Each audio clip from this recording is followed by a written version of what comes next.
Salut les gars, moi c'est Rem Studio, je crée d'événements et aujourd'hui je vais te parler de mes objectifs 2023.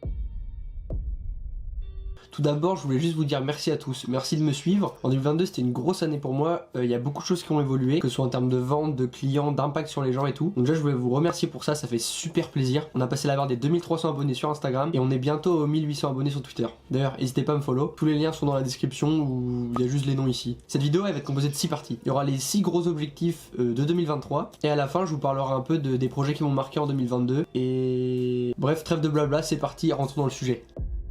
Alors en premier objectif, c'est tout simplement celui-là. En 2023, j'aimerais beaucoup développer la chaîne YouTube, et même créer la chaîne YouTube. Je l'ai créée mais j'y poste rien, j'ai jamais rien posté, j'aimerais bien m'y mettre parce que YouTube c'est un format qui me plaît énormément. C'est un format beaucoup plus long que je trouve beaucoup plus sérieux, où je peux parler de thématiques beaucoup plus importantes que TikTok. Et je pense que ça peut être une bonne approche pour que vous puissiez comprendre ma vision, ceux qui me connaissent pas et ceux qui me connaissent, juste voir quels objectifs je veux atteindre en 2023. Donc ce que j'aime sur YouTube, c'est de pouvoir faire des formats plus longs comme je disais et plus travaillés. Déjà des formats comme ça où je peux répondre à beaucoup de choses, également des formats plus créatifs où je peux créer des choses en rapport avec la marque ou juste la création. Par exemple, juste derrière moi là-bas, bon vous le verrez pas mais en gros j'ai reçu une presse de sérigraphie et je compte bientôt apprendre et je vais filmer à peu près tout le processus sur YouTube. J'ai déjà commencé à filmer un peu le déballage mais je vais vous filmer quand j'apprends en fait à faire tout simplement et je trouve ça hyper intéressant de pouvoir vous montrer ça et je trouve ça mieux que de le faire sur TikTok parce que c'est beaucoup plus complexe etc. Même niveau qualité. Là je filme avec un appareil, enfin avec une caméra, que de base TikTok je filme plus avec le téléphone etc. Mais j'aimerais beaucoup développer YouTube. Je trouve que c'est une super plateforme. C'est comme ça que j'ai appris plein de choses. Tu regardes les choses que j'ai appris, c'est des tutos sur YouTube quoi. Donc voilà, on est une génération qui a grandi avec ça et du coup j'aimerais beaucoup développer ça. Et je me disais pourquoi pas faire un format plus traditionnel comme la FAQ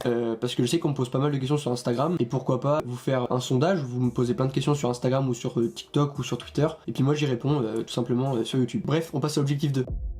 Pour l'objectif 2, ce serait tout simplement de développer Twitch. Pour ceux qui ne connaissent pas, Twitch c'est une plateforme pour faire des lives. Moi Twitch c'est un format que j'ai développé un petit peu l'année précédente, mais là ça fait un an que j'ai rien fait, j'ai fait aucun live parce que je suis retourné chez mes parents, d'où la chambre. Et malheureusement la connexion est catastrophique, on devait recevoir la fibre d'ailleurs, petite anecdote aujourd'hui, au final je l'ai pas, gros somme.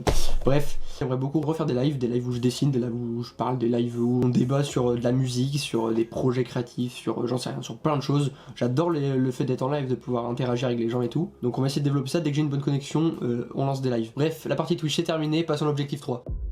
Pour l'objectif 3, c'est un objectif un peu plus global. J'aimerais juste développer Rem Studio sur toutes les plateformes, TikTok, Twitter, enfin tous les réseaux sociaux. Développer au maximum. Pendant un moment, je faisais un TikTok par jour, faut que je reprenne. Peut-être pas un par jour parce que c'est un peu dur à tenir, mais bon, une fois qu'on est dans l'aime, c'est bon, faut juste reprendre. Mais pourquoi pas faire un tous les 2 jours, etc. Parce que je sais que c'est super important, faut que je continue. Instagram, pareil, je vais essayer de faire de plus en plus de shooting, etc. Je trouve que ça vous a beaucoup plu quand j'avais fait le shooting pour Eknit, justement. Des petites photos que je vous rajoute au montage. Voilà, ça avait pas mal plu. Et sinon, j'aimerais beaucoup développer aussi des produits un peu plus physiques, par exemple comme des figurines, en plus d'événements, quoi, des choses qui changent un petit peu. J'aimerais bien également faire des événements comme des pop-up. J'ai pu assister à un pop-up de celui de Flub, donc Forever Vacation, où j'y suis allé, ça m'a beaucoup marqué parce que l'ambiance était super cool, j'ai rencontré des super gens acquis, etc.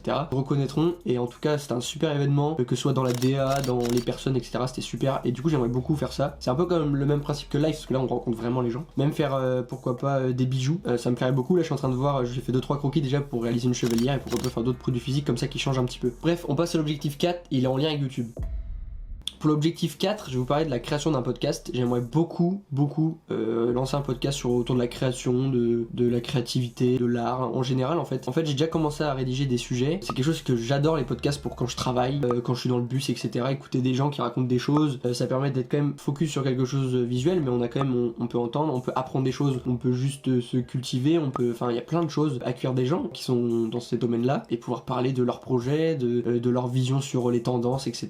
Je trouve que ce serait un format super intéressant, donc j'aimerais beaucoup mettre ça. Ce serait un podcast qui serait en place sur YouTube, mais un format un peu comme ça où la caméra est filme et il n'y a pas beaucoup de cuts, enfin il n'y aura pas beaucoup de montage, pas comme là, mais quelque chose de assez simple visuellement. Et sur Spotify bien sûr, c'est beaucoup plus pratique d'écouter sur Spotify je trouve, donc voilà, il serait filmé pour YouTube, ceux qui ont quand même besoin d'une image, et ceux qui s'en foutent ils pourront juste écouter sur Spotify. Il sera dispo sûrement sur les deux, et je trouve que ça peut être quelque chose de super intéressant. J'ai déjà 2-3 sujets qu'il faut que je développe encore un peu, donc voilà, dites-moi ce que vous en pensez. Si vous écoutez des podcasts, n'hésitez pas à le dire en commentaire. Tout à l'heure je vous parlais de création un peu plus physique, et justement là je vais passer à l'objectif 5 et ça va être la création d'un zine.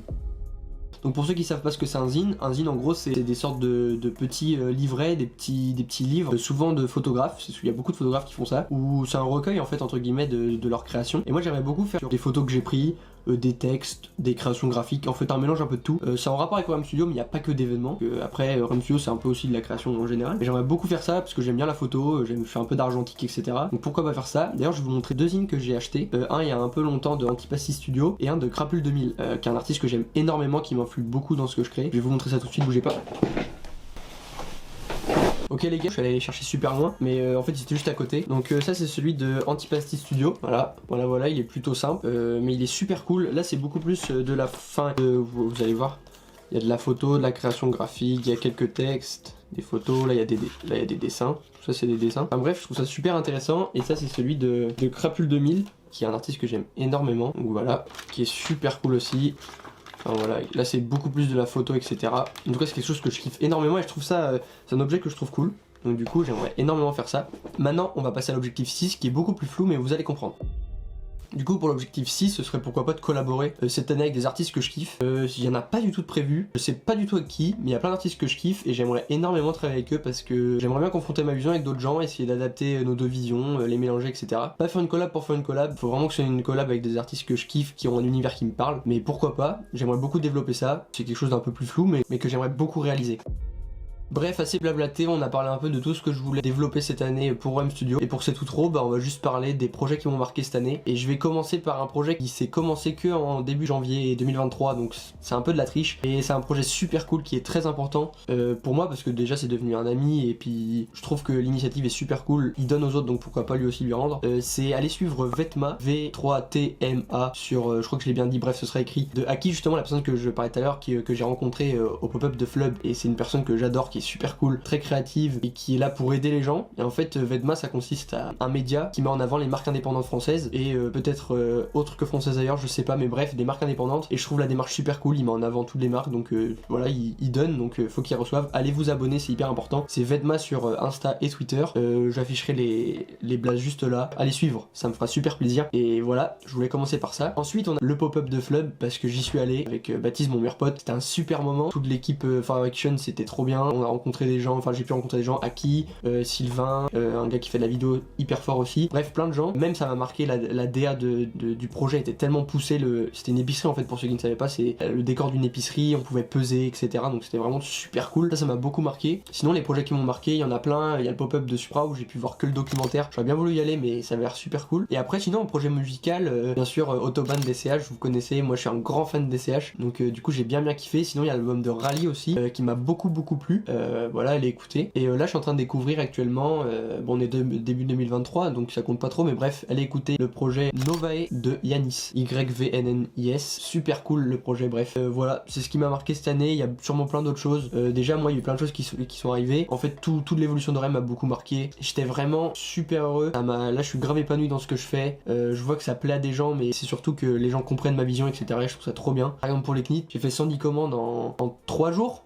Pour moi c'est énorme, j'ai pas trop compris mais ça me fait trop plaisir. Merci à tous ceux qui ont acheté, merci à ceux qui like, merci à ceux qui partagent, merci à ceux qui répondent aux stories pour dire que c'est cool. Tout ce que vous faites ça fait grave plaisir. Continuez à partager et à dire aux gens que ce qu'ils font c'est bien quand vous aimez. Faut le dire, on dit quand c'est négatif, faut aussi dire quand c'est positif. Et bref, je voulais juste vous dire merci. Bisous à tous, 2023 c'est pour nous. Plus grand chose à dire mais bon, on va tout casser. Bisous.